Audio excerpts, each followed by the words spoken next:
स्वागत है आपका आलोक न्यूज़ बिहार में। आप देख रहे हैं आलोक न्यूज़ बिहार। आज का ये ऐतिहासिक जनसभा सीमांचल विकास मोर्चा के बैनर तले अररिया के लोकप्रिय सांसद जनाब सरफराज आलम साहब की अगुवाई में उदा हाई स्कूल के मैदान में आयोजित किया गया। ये महज एक सभा नहीं थी, बल्कि वक्फ संपत्तियों की हिफाजत और मुस्लिम समाज के अधिकारों के लिए एक बुलंद आवाज़ थी। इस आम सभा में सीमांचल भर से बड़ी संख्या में उलमाए किराम, बुद्धिजीवी और आम जनता ने शिरकत की। सबने एकजुट होकर वक्फ बिल के खिलाफ जोरदार विरोध दर्ज कराया। मंच से साफ ऐलान किया गया कि वक्फ हमारी अमानत है, इस पर किसी भी तरह का सरकारी कब्जा किसी भी कीमत पर बर्दाश्त नहीं किया जाएगा। जनाब सरफराज आलम साहब ने अपने जोशीले बयान में कहा, ये वक्फ की लड़ाई है, यह हमारी नस्लों की लड़ाई है। अगर सरकार ने ये बिल वापस नहीं लिया तो सीमांचल की सरजमीन गवाही देगी कि कैसे जनता अपने हक के लिए सड़क से संसद तक संघर्ष कर सकती है।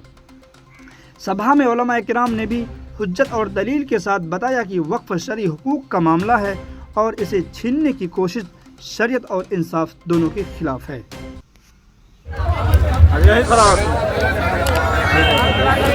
आज के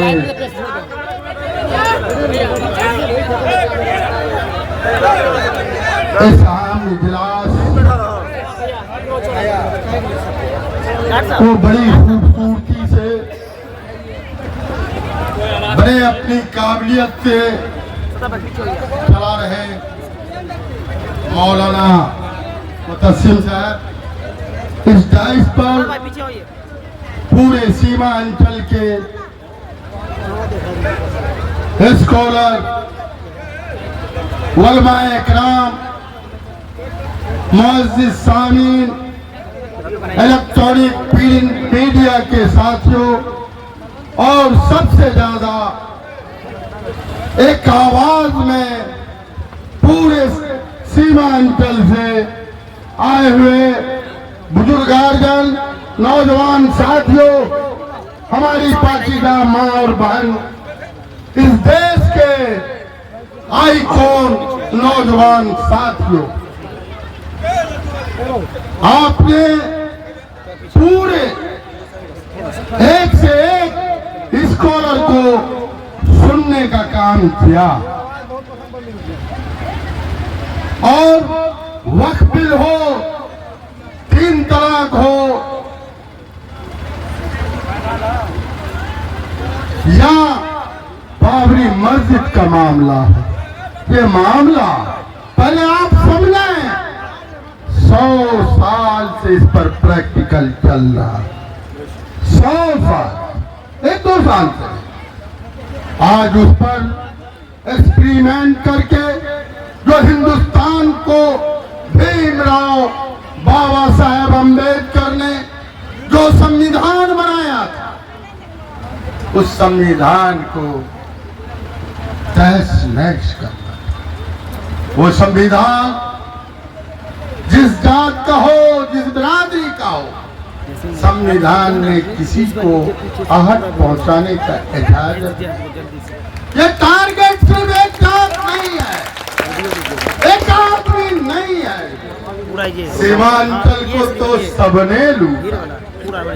याद कर, जमहूरियत में अभी मौलाना फरमा रहे थे अली मियां साहब के बारे में 14 साल, उसको मैं रिपीट नहीं करना चाहता। जमहूरियत में सरकार से आप ऊपर हो, मैं रोज बोलता हूँ, जमहूरियत में सरकार से आप ऊपर हो, सरकार नहीं है। जिस दिन आप चाह लेंगे, जितनी पार्टियां हैं, सबसे ज्यादा उसी में नुकसान पहुंचा, जो दर्द भी देता है, जख्म भी देता है, नमक भी छिड़कता है, मलहम नहीं लगाता, हर 5 साल पर आपको गुमराह करता, आपके ताकत को कम किया। 100 मेंबर ऑफ पार्लियामेंट लोकसभा में जाते, आज कितनी तादाद? आज हर पार्टी में सेकुलर लोग हैं, जो तो आपका है, सबसे ज्यादा तो आपको नुकसान पहुंचा है। आज भी आपकी ताकत सरकार से ऊपर है। मैं एक मिसाल देना चाहता हूं, जख्म पे जख्म दिया और हाँ मगर मुस्कुरा के, और उतना ही नहीं, सर झुकाने का जब हुक्म हुआ आया और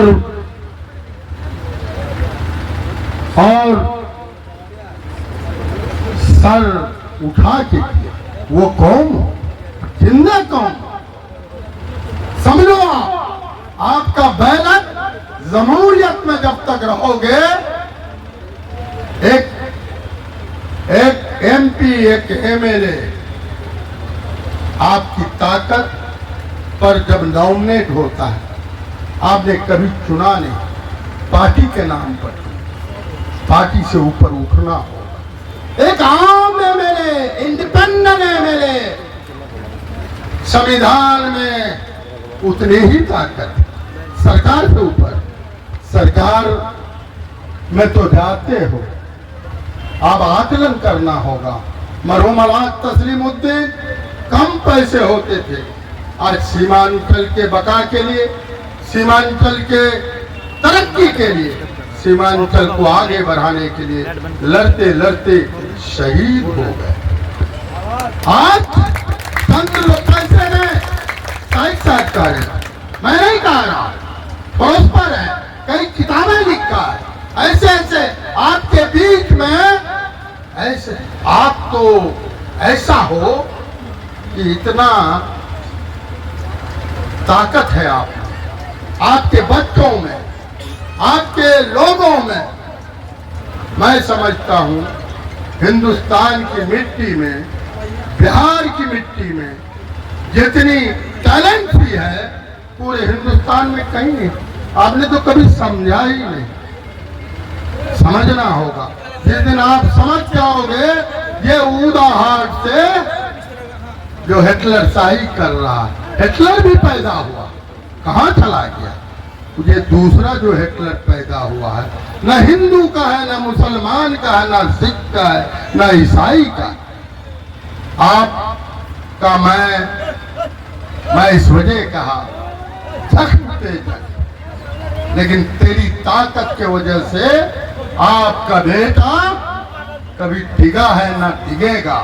जब तक इसके अंदर में एक एक कतरा खून बाकी है, कोई सरकार हो, तुम्हारी ताकत, तुम्हारे लिए, आपके लिए जीता हूं जब तक हयात रहेगा। मैं 7 साल 8 साल से क्या हुआ, आपको लोकसभा भेजना चाहता है, आपको विधानसभा लेना चाहता, सारे लोग सीमांचल को चढ़ी कर रहा है। सीमांचल के बका के लिए कौन बोला, सीमांचल के तरक्की के लिए कौन आया? आप सबके रिकॉर्ड को देखो, सबके जितने लोग वोट लिया, आप यहां पैदा करो बेटा, यहां भाई पैदा करो। बड़ा खराब है तो देखो कम खराब कौन है, ये समझना। और आपको इतनी ताकत है कि आज ऊदा से पूरा देश जाएगा। आज तो सारे तंजीम एक हुए और कितना बिकेगा, मैं यहाँ से ऐलान करता हूँ, ये पार्टी को वोट दो, वो पार्टी को वोट दो, ये समझना होगा। और हिंदुस्तान किसी का बाप का है क्या? मेरे अजदादों ने, मेरे लोगों ने इसको सीखा है। हमें जैसे कितने लोग शहीद हुए, सबका हिंदुस्तान।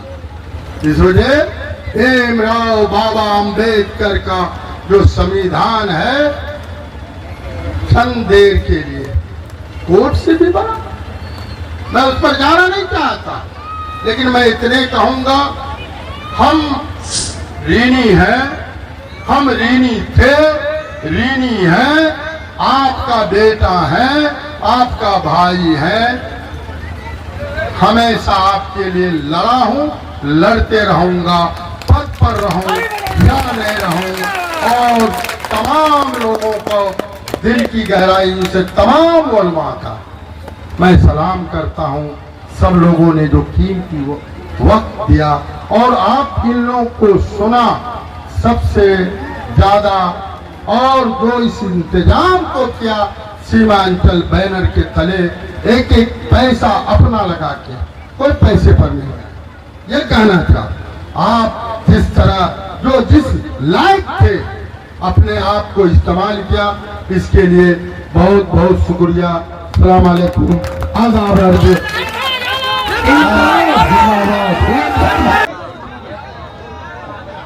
आज के एहतजाज के बारे में बताइए।